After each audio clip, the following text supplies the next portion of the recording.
जयतु संस्कृतम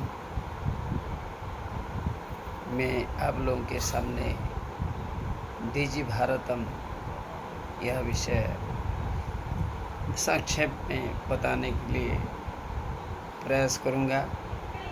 आप सब जानते हैं, फिर भी जानने वालों को थोड़ी सी सूचना देने से और इसमें बच्चों में खास करके आनंद की बन्या या आनंद की अमंद मंदाकिनी बहने लगती है। यदि बच्चों को आवश्यकता के समय 2 शब्द बताए जाए, वो कितना इम्पोर्टेंट है वो बड़ी बात नहीं, किसी ने बताया, लेकिन बच्चों को थोड़ा सा ज्ञान हो जाता है। आजकल के साइंटिफिक स्टूडेंट्स बहुत समझते हैं, अपनी बुद्धि से वे इनोवेशन कर देते हैं, नई नई चीज़ों का खोज निकाल देते हैं। तो आइए डिजि भारतम जिसका उपक्रम मैंने बतलाया है, अभी हम फर्स्ट पैराग्राफ से शुरू करेंगे। पेज नंबर 13 है। पेज नंबर 13 से हम स्टार्ट करेंगे। इस प्रकार, अद्य संपूर्ण विश्वे डिजिटल इंडिया इत्यस्य चर्चा श्रूयते। आजकल पूरे विश्व में, संपूर्ण विश्व में डिजिटल इंडिया की चर्चा सुनाई देती है। यहाँ चर्चा मतलब सब्जेक्ट, श्रूयते मतलब हर। क्या सुनाई देती है? डिजिटल इंडिया सुनाई देती है। किसे सुनाई देती है? सभी को सुनाई देती है। संपूर्ण विश्व में सुनाई देती है डिजिटल इंडिया, डिजिटल इंडिया। बहुत बड़ा परिवर्तन दुनिया में आया है। अस्य पदस्य कः भावः इति मनसि जिज्ञासा उत्पद्यते। इस पद का अर्थात डिजिटल इंडिया कहने से इसका भाव क्या होता है, एसेंस क्या होता है, मन में जिज्ञासा को जानने के लिए इच्छा को पैदा करती है। अर्थात डिजिटल इंडिया क्या है उसके बारे में जानने के लिए मन व्यग्र हो जाता है। काल परिवर्तनेन सह मानवस्य आवश्यकता अपि परिवर्तते। काल परिवर्तन के साथ साथ मानव की आवश्यकता का भी परिवर्तन होता है। Time is changing, the necessity of human being is also changing. हम क्या क्या आवश्यकता होती है, काल परिवर्तन के साथ मानव की आवश्यकता भी बढ़ जाती है। The necessity of human being is also increased in course of time. There is demand of time, including the demand of time. It is seen that men are very busy in finding out the solution. अर्थात काल के परिवर्तन के साथ साथ मानव की आवश्यकता बढ़ जा रही है। मान लो कि साइंस की ज़माना है, साइंस का युग है, बच्चे पढ़ते हैं, बच्चों के लिए आवश्यकता अनेक प्रकार की होती है, तो हमें उसे देना है। We should not hesitate to give because they need it. इनके इम्प्रूवमेंट के लिए, इनोवेशन के लिए ये सब चीज़ें चाहिए। कुछ चीज़ें देने से वे अपने ज्ञान को विकसित कर पाएंगे। फिर बतलाया गया है, प्राचीन काले ज्ञानस्य आदान प्रदान मौखिकं आसीत्। प्राचीन काल में, ओल्ड टाइम में, एंशिएंट टाइम में ज्ञान का लेना और देना ओरल ही था। ओरल, मुँह मुँह में बात थी। लेकिन आजकल इतने में सीमित नहीं है।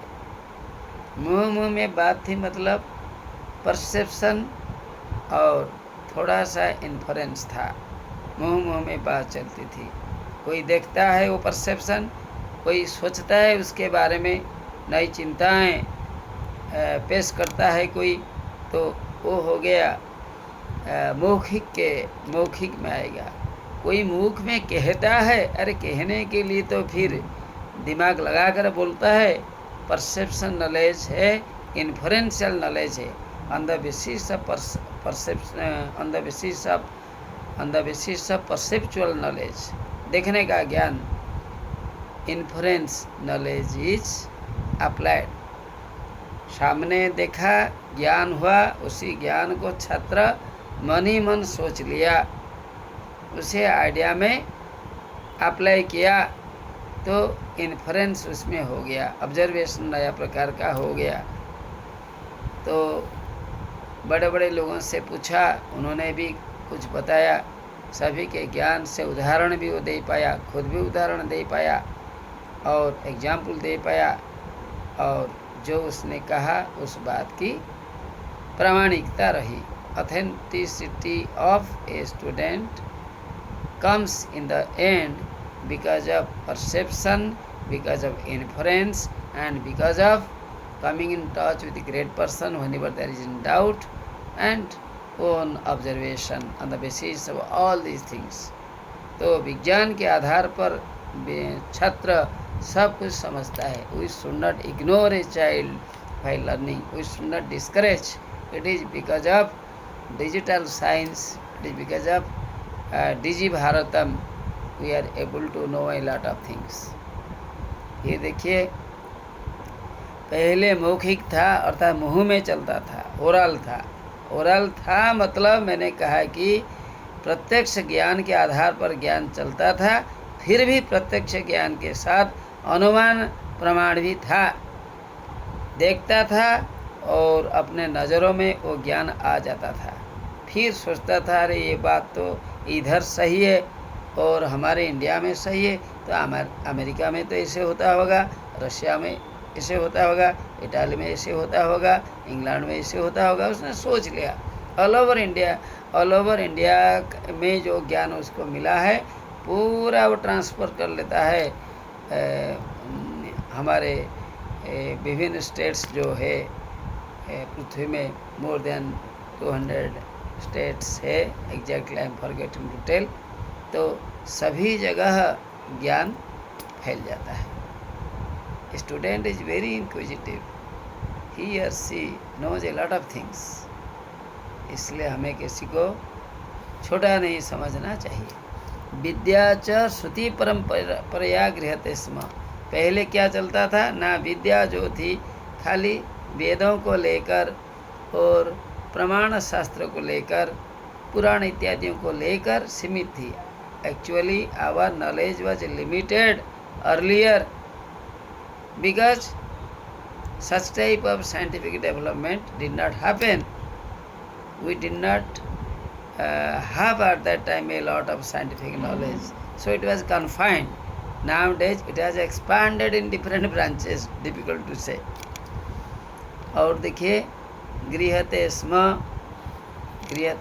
में गृह्यते रहा वर्ब या स्म पास्ट टेंस में यूज होता है। फिर देखिए, आदान प्रदानम सब्जेक्ट है, आप अंडरलाइन कर दीजिए किताब में। फिर आशित मतलब पास्ट टेंस से लंग लकार में क्रियापद है, उसे भी अंडरलाइन कीजिए।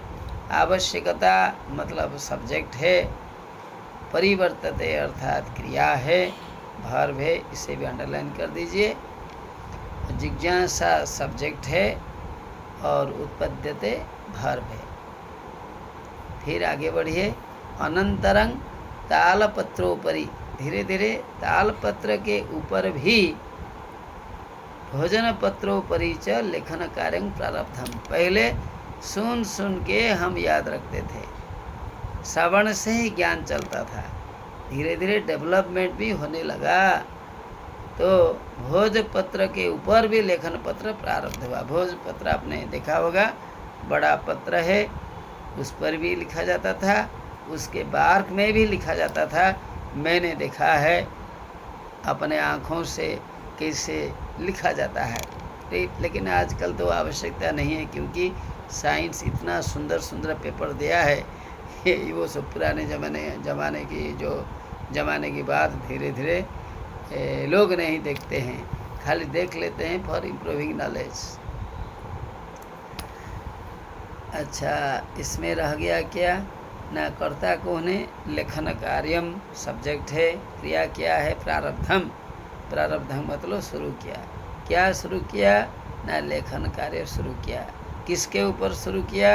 ताल पत्रों पर या ताड़ के पत्तों पर, पाम के जो लीफ पर, या भोज नामक एक है पेड़ है, उसके पत्तों पर लिखने का काम स्टार्ट हो गया। Writing work became possible on the palm leaves and leaves of Bhoja. Bhoja means it is a tree, not a name. Should not be confused. Next, परवर्तिनी काले कर्गदस्य लेखन्याः च आविष्कारेण. धीरे धीरे जब कर्गद मतलब कागज का डेवलपमेंट हुआ, लेखन्या मतलब पेन इत्यादि का डेवलपमेंट हुआ, आविष्कारेण च, और किसके आविष्कार से? कर्गद का आविष्कार एवं लेखन के आविष्कार से सर्वेषां एवं मनोगतानां भावानां कर्गोदोपरि लेखनं प्रारब्धम. सभी का मन में जो भावनाएं हैं, इन्हीं भावनाओं का कागजों पर लिखना स्टार्ट हो गया. जब कागज आ गया, सबके मन में तो भावनाएं हैं, कागज आ गया, पेन आ गया, लिखने में से क्या प्रॉब्लम होगा? No problem. तो लिखना स्टार्ट हो गया. इसमें कर्ता कौन है? लेखनम कर्ता, और क्रिया कौन है? प्रारब्धम. प्रारंभ हुआ पास्ट टेंस में है. फिर देखिए, नहीं टाइम बढ़ रहा है, हम नेक्स्ट क्लास में हम फिर स्टार्ट करेंगे. तो टंकण यंत्र से स्टार्ट करेंगे हम. धन्यवाद. सबने सुना, हमने भी थोड़ा चंचलतापूर्वक कहा, इसलिए हमें थोड़ा सा तो खेद हो रहा है, दुख हो रहा है. नेक्स्ट को फिर हम टाइम देंगे. Don't worry. आप तो जानने वाले हैं, you know a lot of things. जानने वाले को हम क्या बताएंगे? You are very competent, we are learning a lot from you. This is simply giving some idea on a particular topic. I know that a prompt child or prompt children will be capable of knowing a lot of things by their own, I can say, research. By listening, they can carry on their research work. They can dive deep into the lesson and know a lot of things. Thank you.